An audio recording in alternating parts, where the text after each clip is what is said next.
अस्सलामुअलैकुम। आज की इस वीडियो के अंदर आपको 5 मुफीद अल्फाजों के स्पेनिश मानी बताए जाएंगे और वो अल्फाज हैं बस, स्कूटर, स्ट्रीट कार, बाईसाइकिल और सबवे।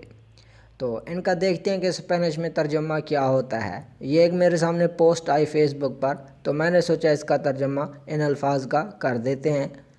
तो पहला है हमारे पास सबवे। सबवे को कहते हैं स्पेनिश के अंदर मेट्रो, मेट्रो। और दूसरा है जी बस। बस को कहते हैं स्पेनिश में आउटोबूस, आउटोबूस। और है स्ट्रीट कार। स्ट्रीट कार को स्पेनिश में कहते हैं ट्रांविया, ट्रांविया, ट्रांविया।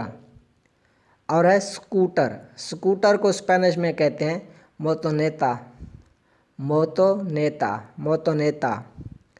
और है जी बाईसाइकिल। बाईसाइकिल को स्पेनिश में कहते हैं बिसिक्लेटा, बिसिक्लेटा।